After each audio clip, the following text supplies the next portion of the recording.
Welcome to Wolfcroft, stories based on true people, events and happenings in history, or just some fun adventure, suspense chilling thrillers, or just a short fictional story. You came to the right place. If this is your second time listening, please do not forget to subscribe and hit the notification bell so you won't miss out on new stories. And if you like this one, please don't forget to hit the like button. For now, let's get into it.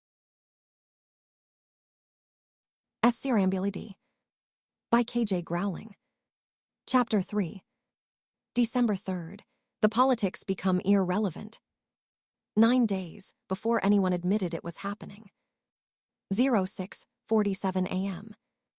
Nigel came on at 6:47. He did not discuss interest rates.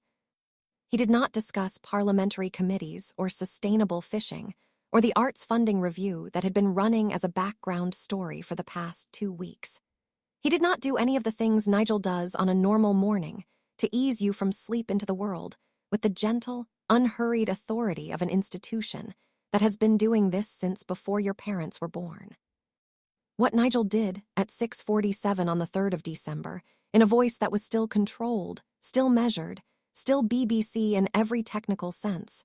But underneath it, if you knew how to listen, if you had been listening as carefully as I had been listening for 2 days, cracking, the way ice cracks, not breaking yet but no longer entirely solid, was say this. Good morning. Overnight, the number of confirmed HIV-1 cases in London has risen to 112. The government has convened an emergency COBRA meeting this morning. The Prime Minister is expected to address the nation at 9 o'clock. In the meantime, residents across East, South East, and Central London are strongly advised to remain indoors until further notice. We will bring you the Prime Minister's address live. Stay with us. I was already sitting up. I had not been deeply asleep. The kind of sleep you get when something is wrong and your body knows it even when your mind is trying to be reasonable about it.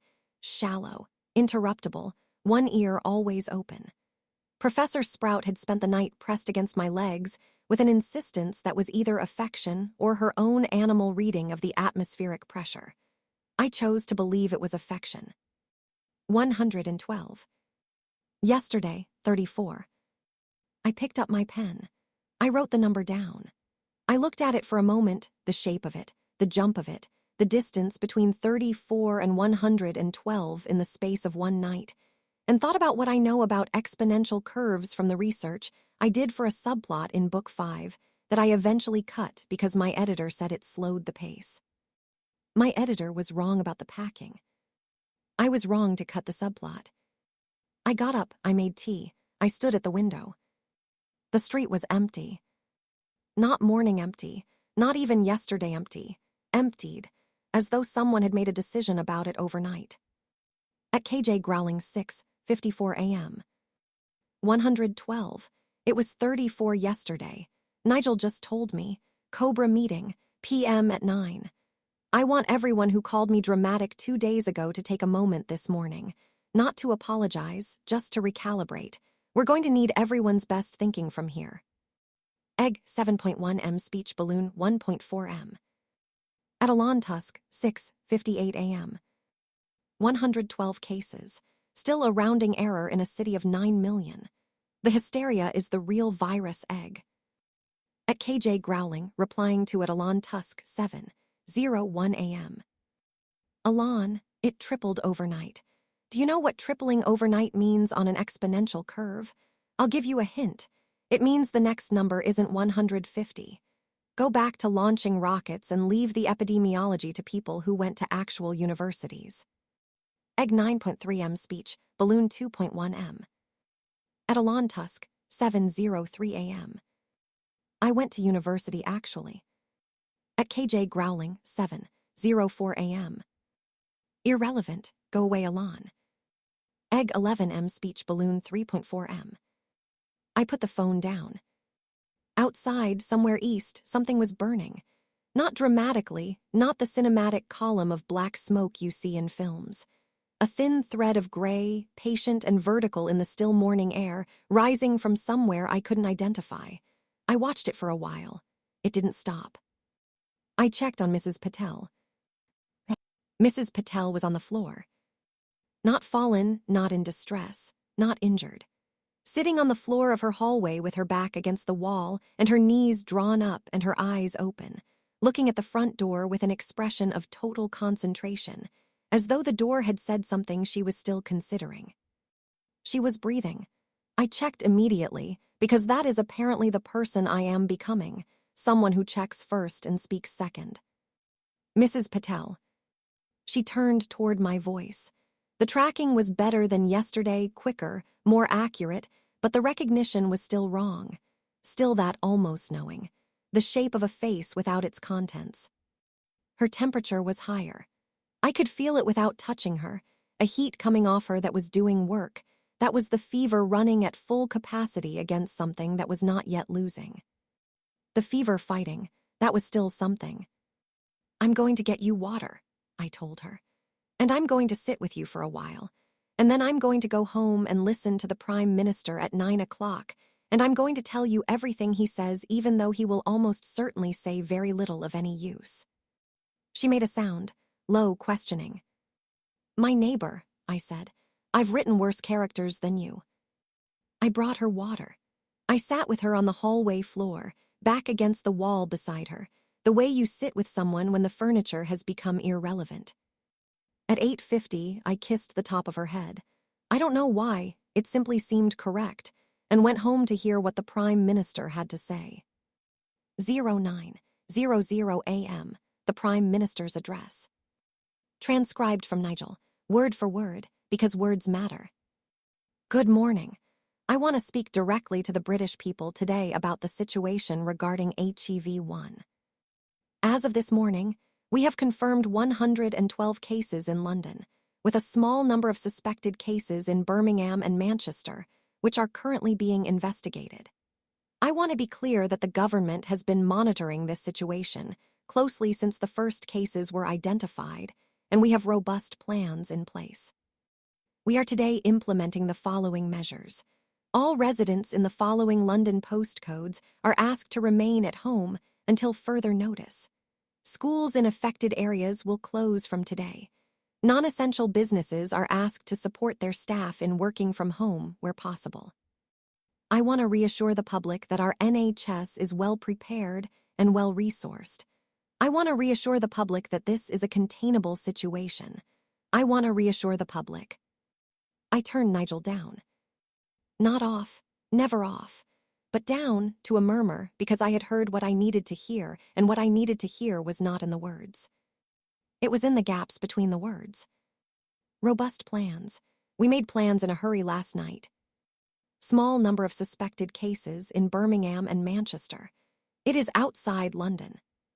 Currently being investigated. We don't know how. I want to reassure the public, 3 times, we are not reassured ourselves. I have been writing dialogue for 30 years. I know what a character sounds like when they're saying the thing they've been told to say rather than the thing they know. I know the specific rhythm of managed truth. I know the sound of a room behind a speech that is more frightened than the speech. I picked up my phone. At KJ GROWLING 9:08 a.m.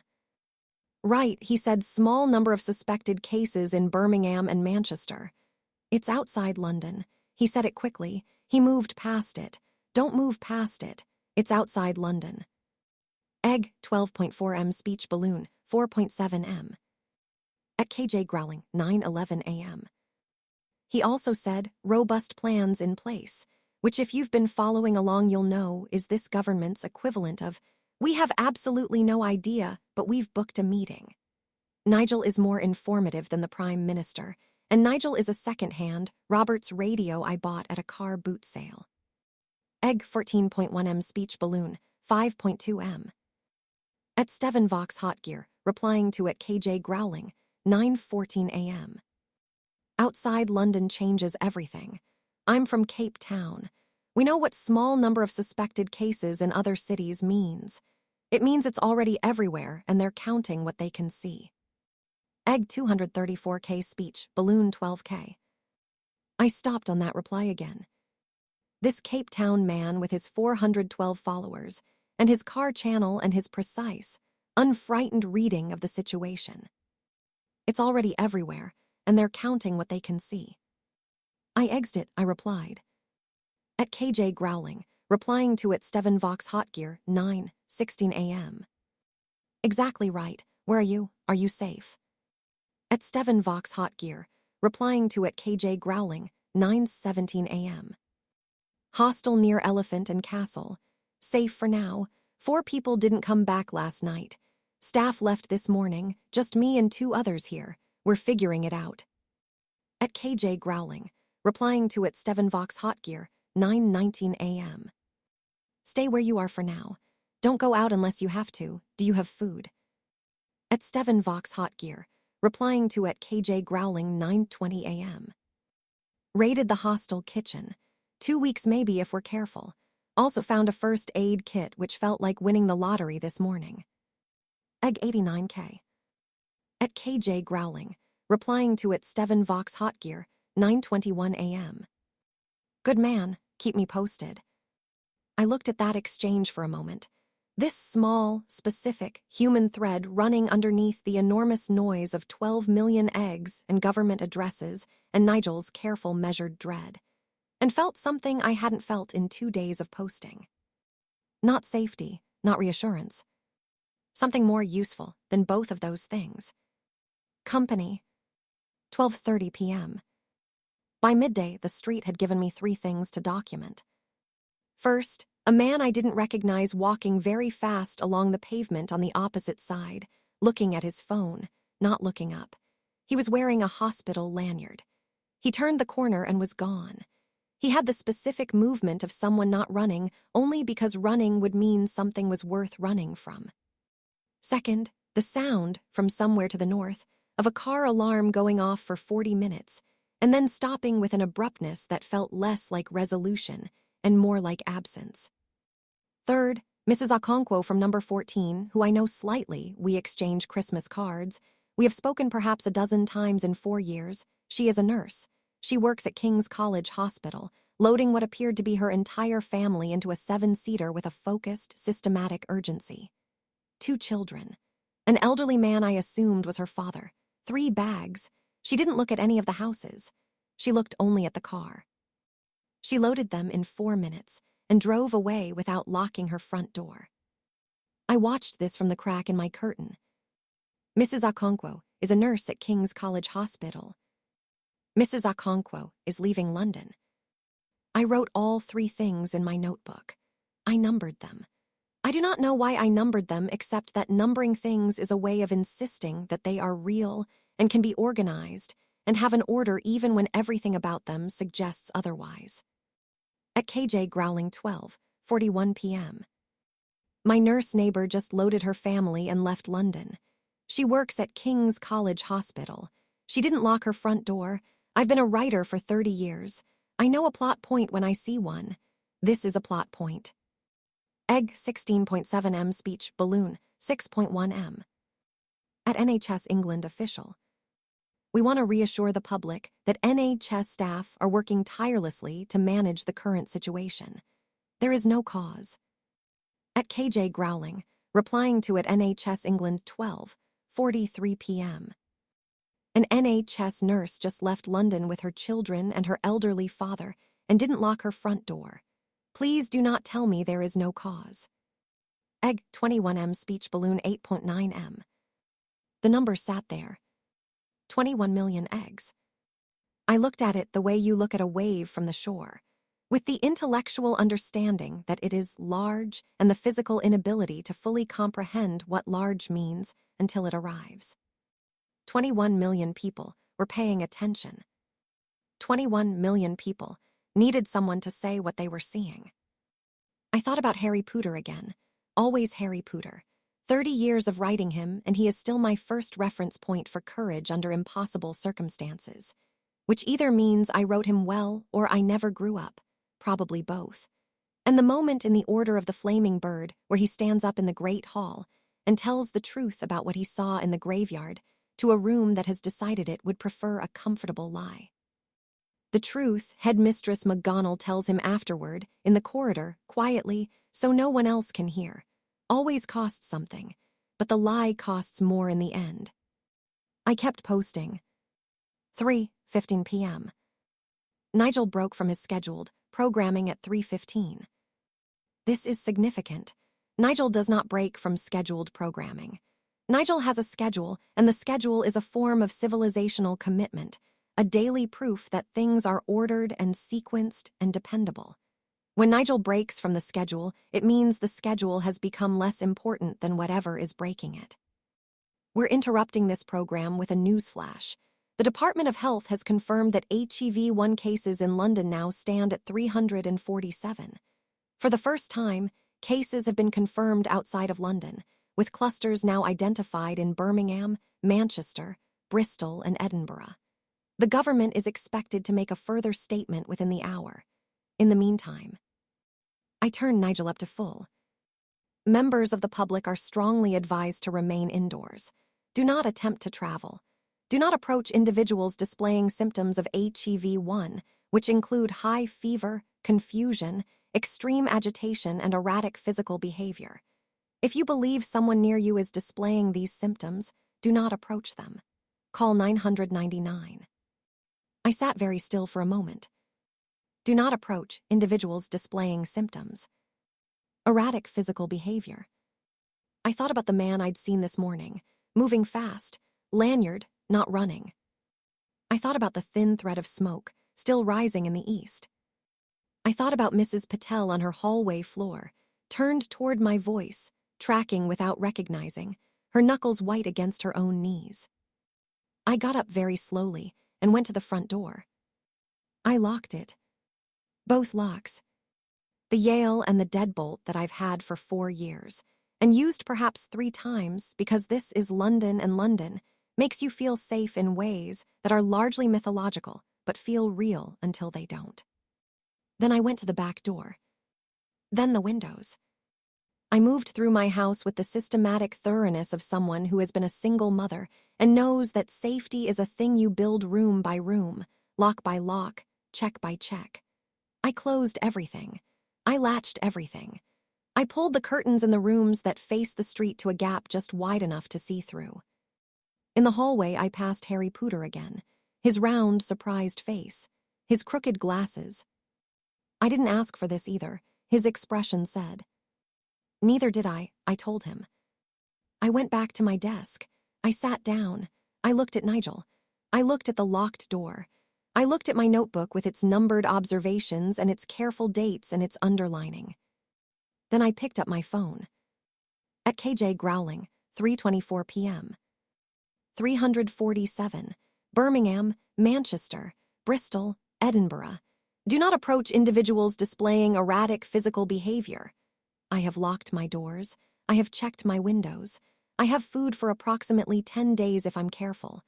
Professor Sprout has food for longer because the universe is organized that way. I am not leaving. I'm going to keep posting from here. If you're alone right now, you're not. I'm here, keep reading. Egg 31M speech balloon 12.4M. At Steven Vox Hot Gear replying to at KJ GROWLING, 3:27 p.m. Still here, just me and a couple from Denmark now. They're scared. I'm pretending not to be, which is basically the same as not being scared in practical terms. Made everyone pasta. Checked all the locks like you said. The street outside sounds wrong. Like Cape Town sounds wrong sometimes before something happens. You know that sound. At KJ GROWLING, replying to at Steven Vox Hot Gear, 3:29 p.m. I know exactly that sound. You're doing everything right. Eat the pasta. Check the locks again in an hour. What's your name? At Steven Vox Hot Gear, replying to at KJ GROWLING, 3:31 p.m. Steven Vox. Hot Gear Cape Town. 412 subscribers. Not exactly the London debut I planned. At KJ GROWLING, replying to at Steven Vox Hot Gear, 3:32 p.m. Hello, Steven. I'm KJ. I wrote some books about a boy wizard. Also not exactly the Tuesday I planned. Glad you're here. Egg 4.7M. 7:48 p.m. I heard the first one at 7:48. I want to be precise because precision is all I have and all I am, and if I am going to document this, I have decided that completely, I am a writer, and this is happening, and someone has to say what it sounds like from ground level. Then I am going to be precise about everything, including the things that are difficult to be precise about. The sound came from the street. It was not a scream. I want to be clear about that because scream implies something I understood, and this I didn't understand, not immediately. It was human, certainly. The frequency of it was human, but the pattern was wrong, too fast, too irregular, like a voice trying to find a word it has lost the map to. I went to the window. From the gap in the curtain, I could see the following. A figure on the pavement opposite. A man, I thought, though the way he was moving made assessment difficult. Not walking, not running, something between both. That stop-start erratic lurching that the news had been trying to describe for 2 days without quite managing, because there is no word for it in the vocabulary of normal human movement. He was alone. He stopped. He turned his head in a way that was too far, too sharp, the way a head turns when the neck has stopped negotiating with the body about reasonable angles. He stood absolutely still for a moment. Then he moved again, fast, then stopped, fast, then gone around the corner. I stood at the window for a long time after he was gone. My heart was doing something I found unprofessional. I went back to my desk. My hands, still steady, I note this again with the same bewildered gratitude, picked up the pen. I wrote first one, street outside, 7:48 p.m. Then I wrote, he was somebody's person. Because he had been, before whatever this was. He had been someone who had a name and a door key and a preference about how he took his tea and a person he called when something went wrong. I wrote it down because someone had to. Because Amara wrote it down in Kinshasa, and nobody listened soon enough, and I was going to write it down in London, and people were going to listen, because I had 31 million eggs on a post, and a battered Roberts radio, and 30 years of knowing how to make people pay attention to a story. I picked up my phone. At KJ GROWLING 8:01 p.m. First one, my street, 20 minutes ago. He was moving wrong, not like the news describes it. The news makes it sound like illness. It doesn't look like illness. It looks like something using a person. I need you all to understand what I mean by that. Stay inside. Lock everything. Keep your lights low. I'm still here. Egg 47M speech, balloon 19.7M. At Steven Vox Hotgear, replying to at KJ GROWLING 8:04 p.m. We just heard something in the street below. The Danish couple are very scared. I told them what you said. Low lights. Locked. I played them some guitar to help. Is that mad? At KJ GROWLING, replying to at Steven Vox Hotgear 8:06 p.m. That's the least mad thing anyone has done today. What did you play? At Steven Vox Hotgear, replying to at KJ GROWLING 8:07 p.m. Wish you were here. Pink Floyd. Felt right. Felt like something a person does. I read that 3 times. Felt like something a person does. Yes, exactly yes. In a day of wrong movements and locked doors and a prime minister's careful words and Nigel's cracking composure and a man on my street who had been someone's person, the most important thing, the only barricade that matters, is doing the things that people do. Make pasta, play guitar, check the locks, keep the lights low, talk to strangers on the internet who are also sitting in their locked rooms doing the things that people do. I looked at Nigel. Nigel was playing, quietly, the evening program. Classical music. Nigel had gone to classical music. The BBC plays classical music when it needs to hold the space without saying anything, when the words have run out or become dangerous or need to rest. I have heard it twice before in my life at moments of national significance. Nigel was playing Elgar. I turned him up. I sat at my desk in my locked house in my quiet street with Professor Sprout on my lap and Elgar on the radio, and 47 million eggs on a post I'd written an hour ago, and a 32-year-old man from Cape Town, somewhere south of the river playing Pink Floyd to a frightened Danish couple. And I opened my notebook. And I wrote. Because this is what I do. Because this is what I have always done. Because Harry Potter once sat in a dark cupboard under the stairs with nothing, no magic, no friends, no name anyone had told him mattered, and found that the story was still there. The story is always still there. At KJ GROWLING, 11:58 p.m. End of day 3. Nigel is playing Elgar. Professor Sprout is asleep. My doors are locked. My street is quiet in a way that is no longer the same thing as safe. 347 confirmed this morning. I don't believe that number anymore. I believe my street. I believe Mrs. Patel's hallway. I believe the smoke that has been rising in the east since this morning. Tomorrow I think things change. I think tomorrow is the day the word they've been avoiding arrives. I'm going to be here when it does. Are you? KJ. Egg 61M speech balloon 28.4M. At Steven Vox Hot Gear, replying to at KJ GROWLING, 11:59 p.m. Still here, Danish couple are asleep. I'm going to stay up a bit.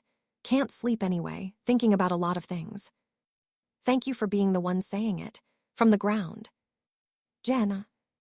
I looked at that last word for a long time. Jenna, German exactly, precisely, yes. I don't know why he wrote it. Perhaps he didn't know why either.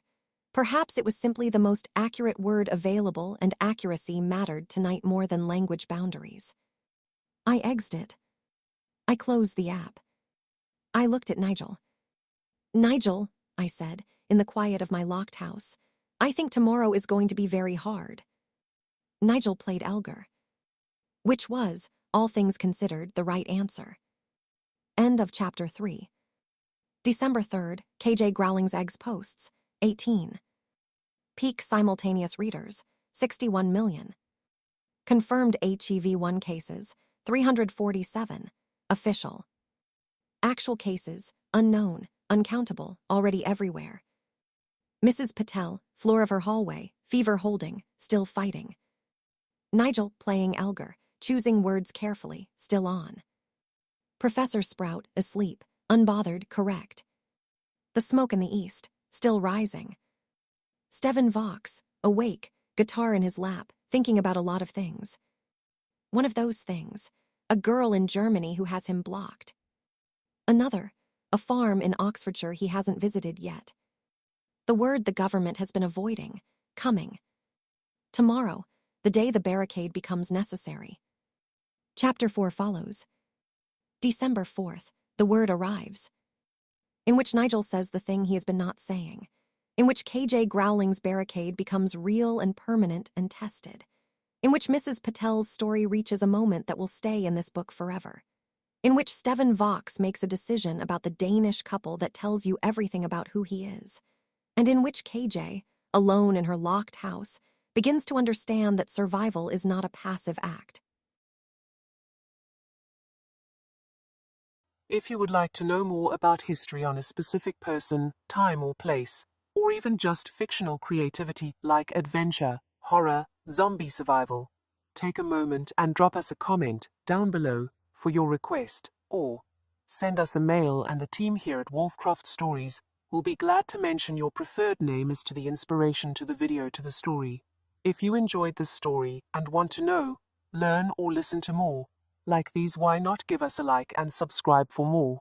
Wishing you a safe and grand week ahead from the team at Wolfcroft Stories.